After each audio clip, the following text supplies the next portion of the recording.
Right now on Sports Extra, we really appreciate you staying up late with us because boy was that an ugly Falcons game a little bit earlier today. Shutout on the road for the first time in a decade in a game where pretty much everything went wrong. By the way, the Ram and Greg keep on rolling. The Yellow Jackets undefeated as they fully get into their ACC slate. What's the limit for this team? We're talking about it tonight here on Sports Extra. Plus, George with another huge matchup on the horizon. We're getting you ready for the Alabama game this upcoming weekend. But we make no excuses. That thing didn't work. That thing was not the reason what the game was, the outcome. We take all the credit. We got outcoached. We got outplayed. We got outbeat. We got beat as a team. That second quarter was poor football. I mean, it was poor football on our part. And we got to be better than that. So, but again, happy with the win. Very happy with the win. Happy a lot of guys got to play today. And excited to continue to move forward. Plus, we're talking about the Dream and the Braves. It's a jam-packed show as always. Sports Extra starts right now.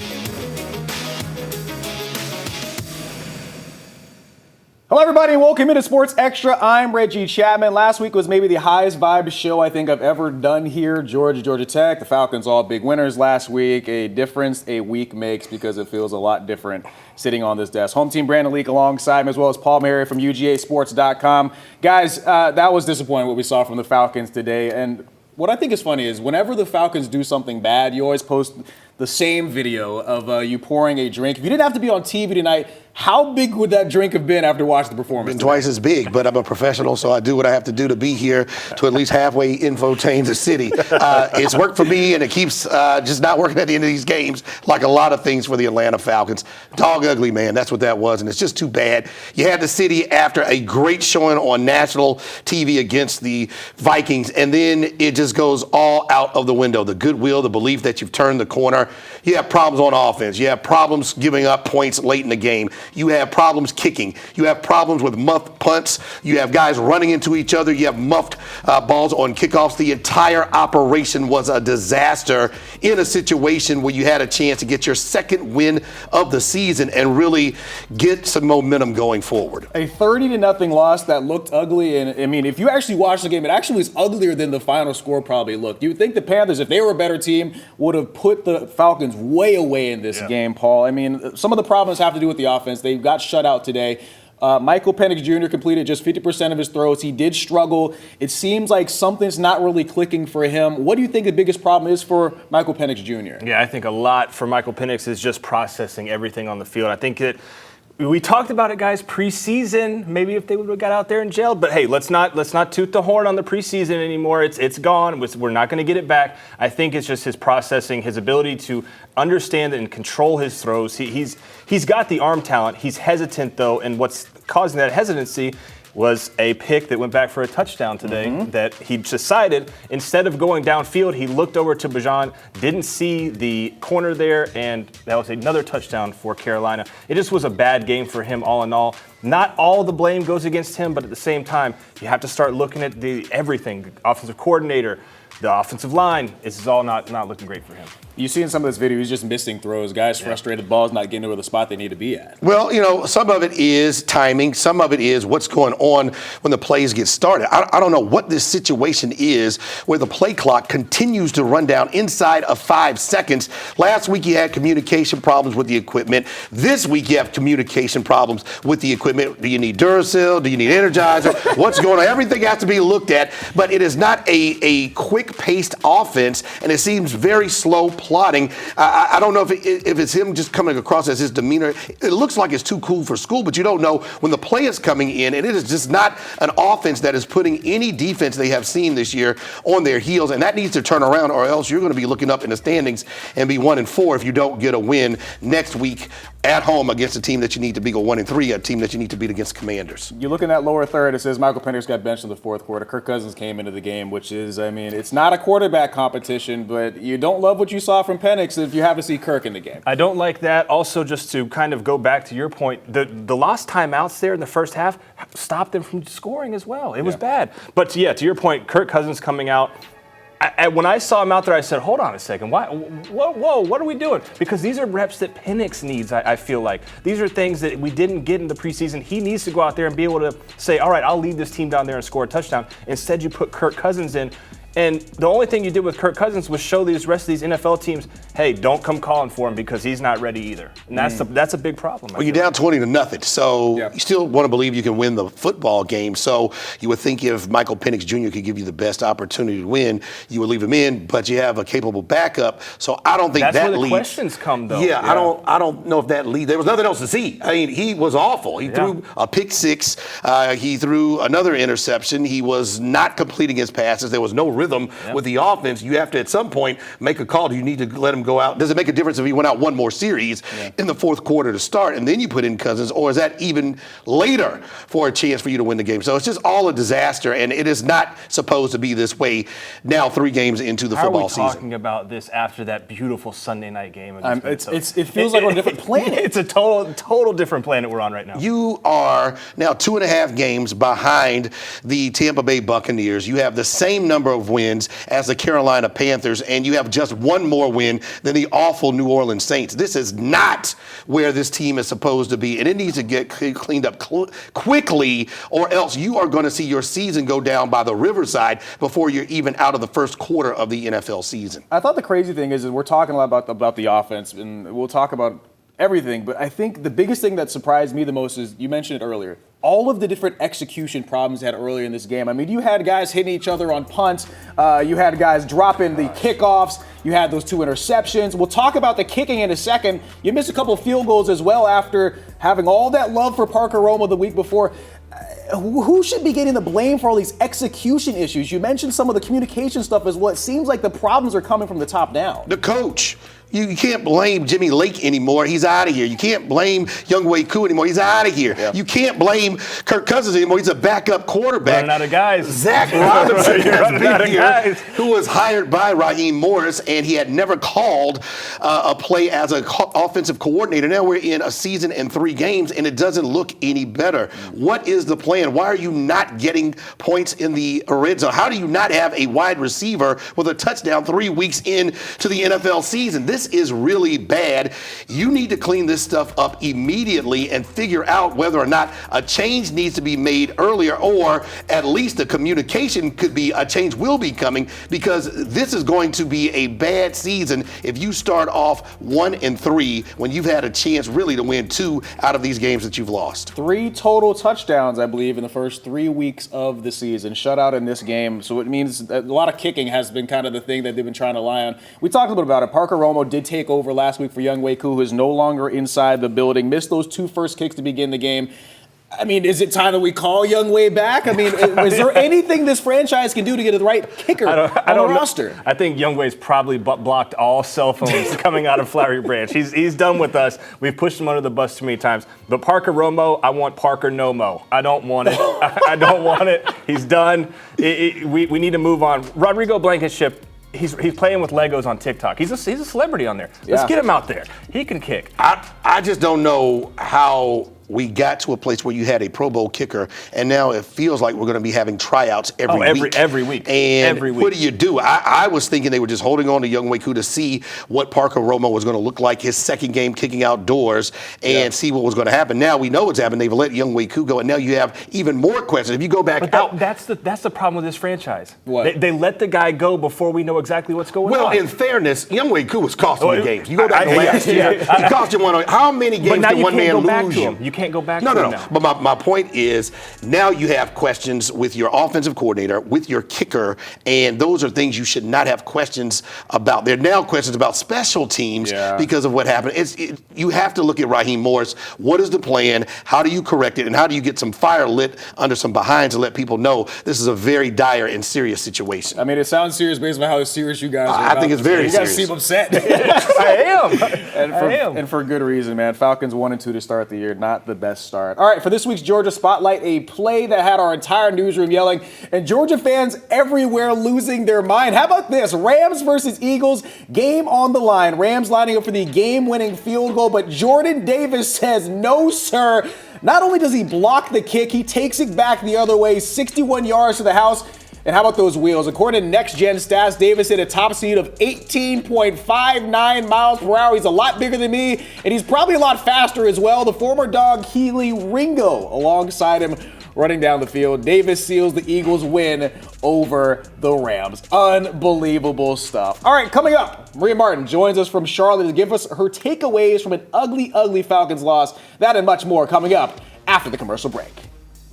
Welcome back to Sports Extra, everybody. I'm Reggie Chatman. 2 straight road games with 2 different results for the Atlanta Falcons. Maria Martin has been our boots on the ground for both those games and joins us now from Charlotte on a day where the Falcons offense didn't look good, shut out in this loss against the Carolina Panthers. And naturally, a lot of the conversation is going to be about the quarterback play. Michael Penix Jr. completed only 50% of his throws through 2 interceptions, including that really bad pick 6. We also saw Kirk Cousins. What's your biggest takeaway from the quarterback play in this loss for the Falcons?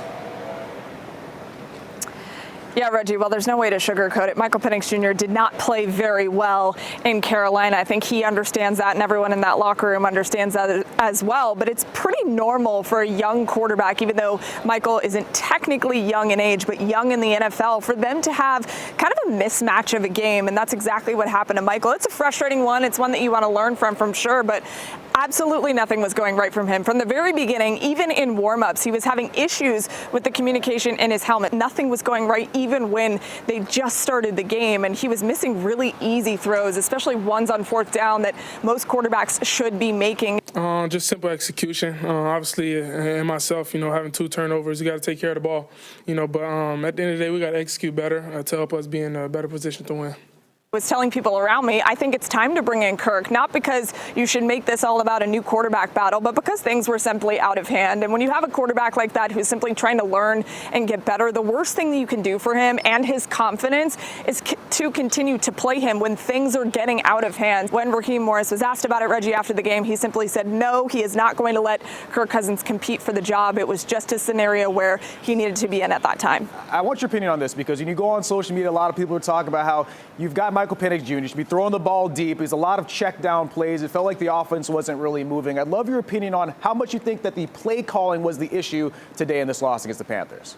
Yeah, I'm a tough one when it comes to play calling. I don't like to give it all to the coaches right away. And listen, Twitter, Reggie, is a very tough place to be right now. If you're a Falcons fan, they're frustrated because this offense was supposed to be a home run offense. You have your quarterback of the future. You've played 3 games and nothing is working for you offensively. So the frustrations are certainly there. You only score 3 touchdowns through 3 games. Putting the ball in the end zone, that's the most important thing for us as an offense, but we can't keep letting the defense, continue to go out on the field, and, it gets to a point where, they start getting tired and they start, the team will start executing plays off of them if we're not doing our job and putting them under stress. So, it's on us, and we have to put the ball in the end zone. And for Zach Robinson as a play caller, I think his seat gets a little bit hotter this week. Again, only 3 games, but this sample size certainly makes you a little bit concerned when you thought this offense was going to be a little further along than they are right now. Falcons only gave up 30 points in this game. I say only, but they gave up 30 points this game, but less of it had to do really with what the defense had going on. The Falcons actually outgained the Panthers in this game, but the Panthers, of course, the big time win. I'm curious as to what you think the bigger story is with the defense. Do you think they were the problem in this game, or do you think the game doesn't tell the full story? I think that it's not just the defense's fault. It's not just special teams. It's not the offense. All across the board, these guys did not look like the team that we saw in Minnesota, and especially defensively. You look at all of the rookies that had career firsts for them. That was not any case in Carolina. So I think they really do need to go back to the drawing board. I think across the board, this was a rough one for the Falcons. The best thing they can do is scrap it and move forward, because a 30-0 loss, it doesn't feel good to lose this way, but these guys are certainly frustrated. They said a lot of that in the locker room. I look at ourselves in the mirror and see why we lose, why we lost this way today. That's really the biggest thing that you can do, and be honest with each other. Why did this happen today? And that's all you can do is watch the film and learn from this and continue to move forward.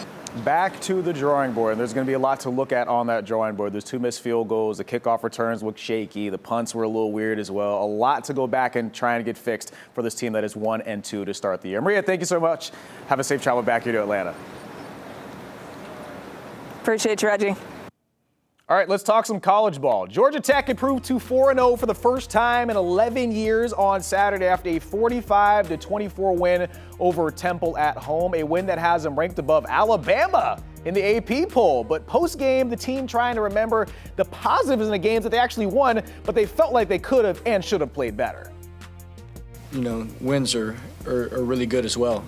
So we can't just be sitting here miserable and oh, we should have had this and that.